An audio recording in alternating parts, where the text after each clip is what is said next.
You know how to do it? Good.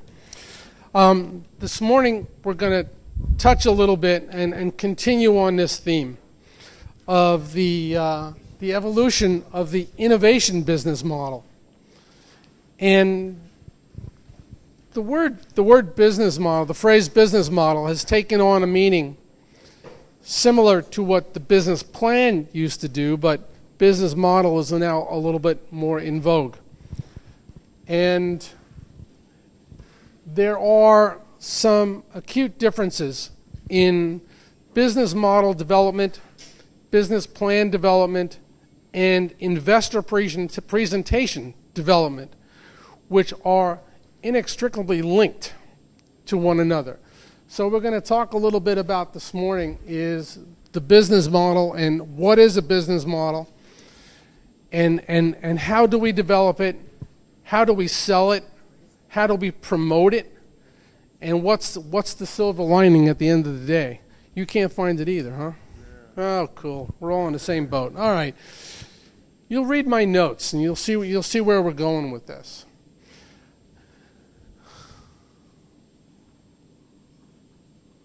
Oh, well, now there's... Oh, presenter view. Okay, whatever that is. Okay. I'm glad that's why I have you around. That's why you get paid the big bucks. I need a full-time IT guy with me at all times. Maybe an IT woman. Or an IT person. How's that? An IT person. Last night I had my granddaughter over, and she is my local IT person. Believe you me. I was fine until we got hold of it last night. Let's see what we do. Searching. Well, we're so close. That didn't work at all. Okay.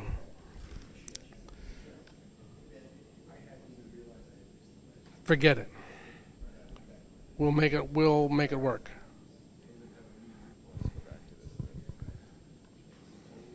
Get out of that. Slideshow from the beginning on the left. There you go. Okay, thank you. Switch this over for you again. Appreciate it.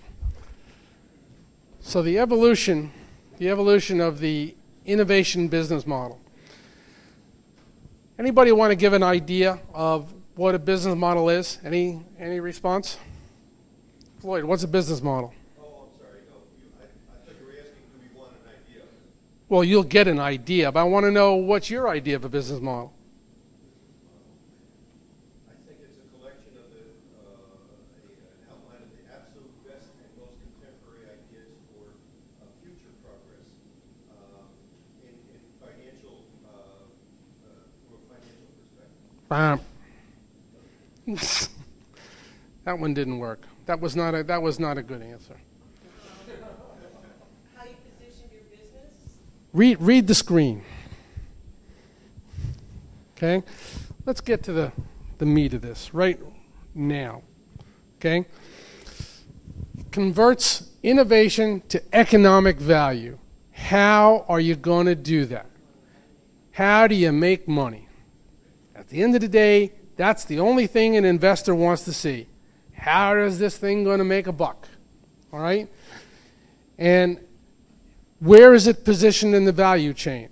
What services do you produce? What services do you have to purchase? Do you have to go outside for expertise? Do you have all the tools you need internally to develop your company? Or the dependence on outside consultants, professionals, et cetera, is that a cost-effective approach, and will it result in profits? How is it going to generate revenue, become sustainable, and generate profits? At the end of the day, folks, that's the only thing that matters. Okay, I'm going to try and enlarge this for you. Hold on one second.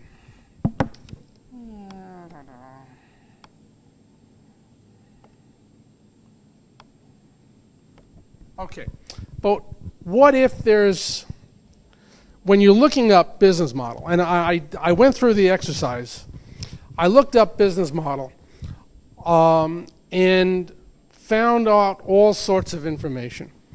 But we're creating such unique industries. We have lighting, we have healthcare, we have wind, solar. We've got a lot of things represented even in this room and online this morning. What if there's not a model that you can follow, or if there is something you can follow, because it's already been published, is it already obsolete? That's a big question. Is the business model you're going to try and follow current or obsolete? That becomes problematic. So if there's no instructions, how do you move forward? Oh no. Okay. This is not good this morning. Okay. Click on the next slide I'm- on the right-hand side. Click on 10. Click on which? You see the slides along your right-hand side? Your left-hand side, sorry. Thank you. Yeah, don't do that to me. We're on 9 right now. Just click on 10. Oh, I mean, I can't see. It's very hard to see here, believe it or not. The light is shining. So let's just spend a couple of minutes, and I'm not going to belabor this point, and go through what might be the various components in an innovation-based business model. You can see value, market segments, value chain, revenue, the competitive strategy, and then your growth strategy. So the business model has indeed become the buzzword, replacing business plan, replacing investor presentation in a lot of strategies. How do we make this thing work? Now, there was a report from a news source that suggested that Facebook, and everyone's heard of the Facebook thing, the business model is in question. Well, what is the business model? Does anybody know what the Facebook business model might be? Advertising. Anything else? Relationship analytics. Relationship analytics. And then the sale. What the heck does that mean? Oh, they're tracking every single connection, just like Google. Okay. They know how people buy, how people are connected, what motivates So they're in the data business. them in the data business. Okay. Analysis and mining, actually. Data analysis and mining. So I ask you, is Facebook sustainable? It is sustainable. Okay. Google has proven to be sustainable. Oliver? I'm not sure it's sustainable because many people think it's a fad. As people get older, the youngsters get away from it, they start being fad. Okay, the comment was that Facebook might be a fad, that it's a fad, it's all innovation. And what came, there was FaceTime. Remember FaceTime? That was a predecessor to Facebook at one time. And in the last 6 days that we were just discussing on the way up this morning, there were 6 new social media sites that came on to my screen in the last 6 days. So it's very interesting. So we're back to, remember when magazines and newspapers were in operation and they valued their advertising revenue based on circulation. So what's the new circulation metrics? What are the new criteria for circulation? Content. Is content viable? Is that a saleable commodity? Is it just the advertising? Well, that's an internet-based business model that is seriously in question.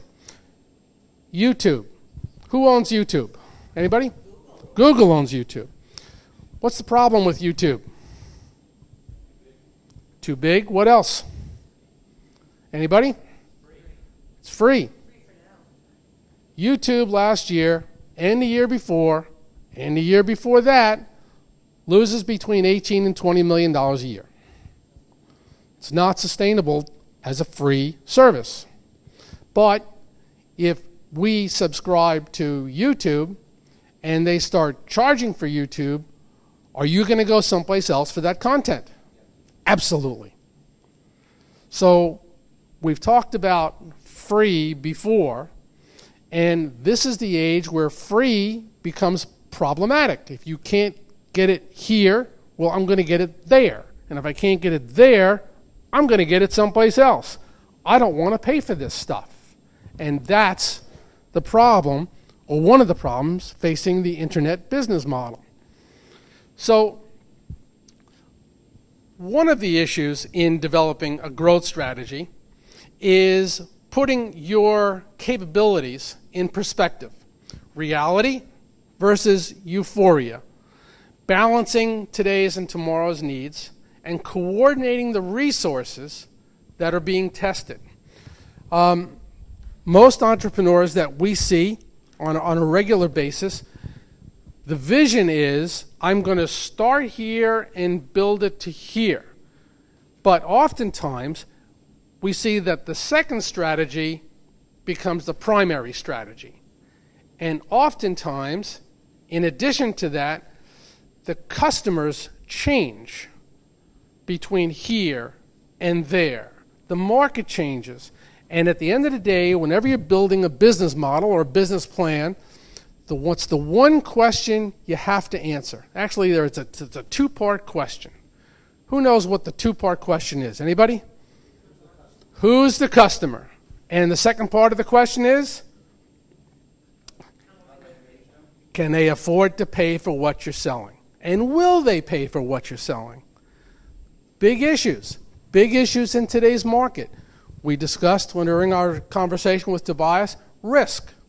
Well, if you can't identify your customer and you can't identify how they're going to pay for your service, why would anybody invest in your company? That's problematic. Now, you take an organization like YouTube, it's free. They lose money every year. Yes, they got sold to Google, so the original investors ended up doing, I guess, okay. I wasn't one of them, so I can't tell you. But they still lose money. So what's the revenue model? What's the business model that would sustain growth? I'm not sure we have an answer. We have a question. Doesn't Google take all these technologies and then they package them for higher end businesses and they do charge those businesses Yes, for the services? they do. And they use the rest of us as their beta testers. You got that exactly right. So it is a sustainable model. If you're Google, you can afford to lose Exactly. $2 billion a year. How many Googles are there? All right, there's one. No, Apple sells stuff. Okay? That's what you think. Well, Apple sells stuff. I have an iPhone in my pocket that says Apple sells stuff. All right? Google doesn't sell the same stuff. They sell different stuff. They sell data. They sell analytics. They sell information. But how many Googles are there? And as we discussed before, in 2012, it takes 10% of the capital. It takes 10% of the human resources to start an internet-driven company than it did just a short time ago. Where's the sustainability? Not for the company, but for us. That becomes an issue to be dealt with. Now, when you're trying to maximize profits, hiring more people, as we've seen in the last few years, doesn't always enter into that conversation. We try and do more with less, and maybe we don't set our goals as high, but we have those goals. And at the end of the day, it's about revenue. As Floyd pointed out and Tobias pointed out, it's about making the money. How old is YouTube? I'm picking on them this morning. I don't know why. How old is YouTube? Anybody know? Nope, not 10 years old. 5 to 6 years old. That's it. Okay? How old is Google? Number one. No, it's under 10 years. Okay? It's under from its commercialization and its planning stages, it's about 14 years old. But from its actually implementation stage, it's less than 10. And that becomes also an issue.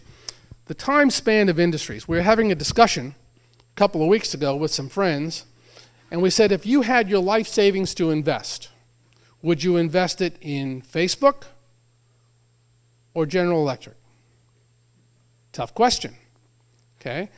So what is the lifespan of today's business, whether it be internet or not internet? Also becomes an issue.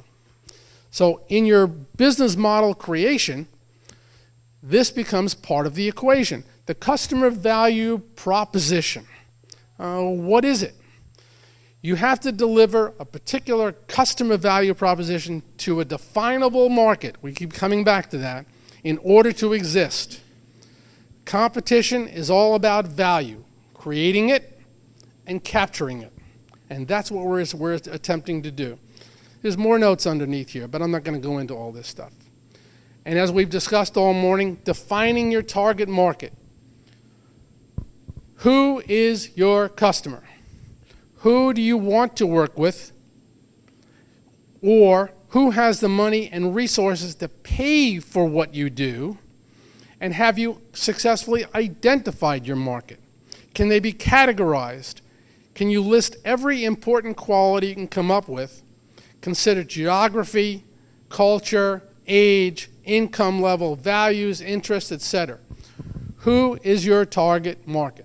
I'll venture to say that most of the companies we interview come in with a target market, and in 80 to 90% of the time, it's the wrong market. They've attracted or thought about a market that they wanted to go after, but wasn't a market that was viable. And most often, it's the wrong market.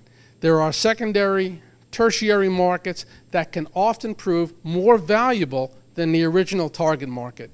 And I'm sure Jane is going to get into a little bit of that this morning in her discussion, so I'm not going to dwell on that too long. The value chain. For those in the manufacturing space, value chain is a word that's linked directly with manufacturing. But now we've got a new economy. We've got some new processes. How do those new processes, internet development, social media, advertising, how does that play into the value? The new innovation value chain becomes a major component. And then there's the all-important revenue model.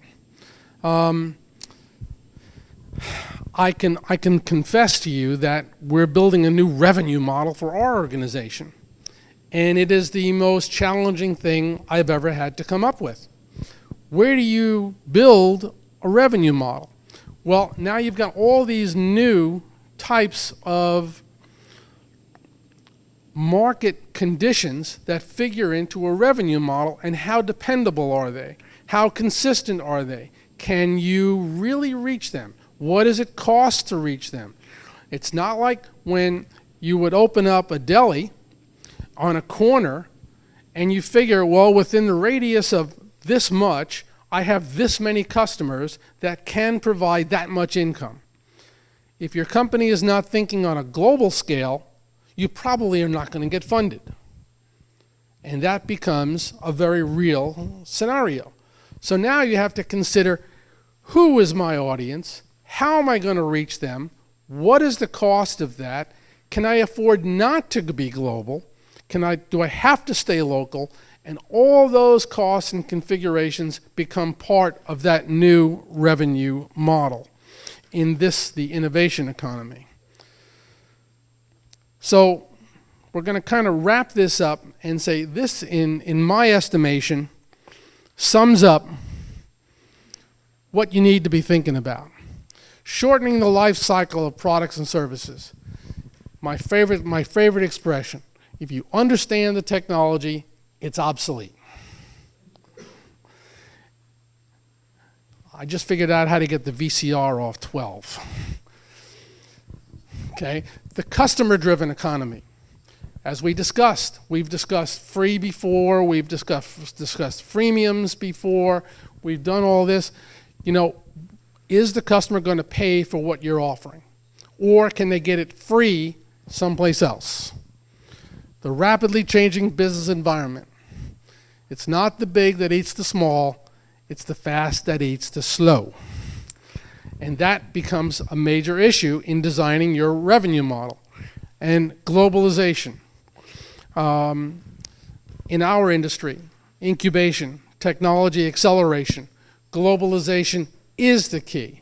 There are no longer, in the technology space, local markets.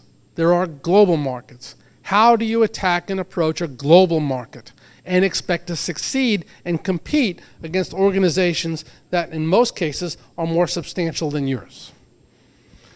And the shift of the emphasis from a decaying industrial economy to a knowledge-based entrepreneurial economy driven by innovative technology. Well, Jan's going to touch on that, and she's going to teach us exactly how to do that, and I'm going to be paying very close attention because I need to know.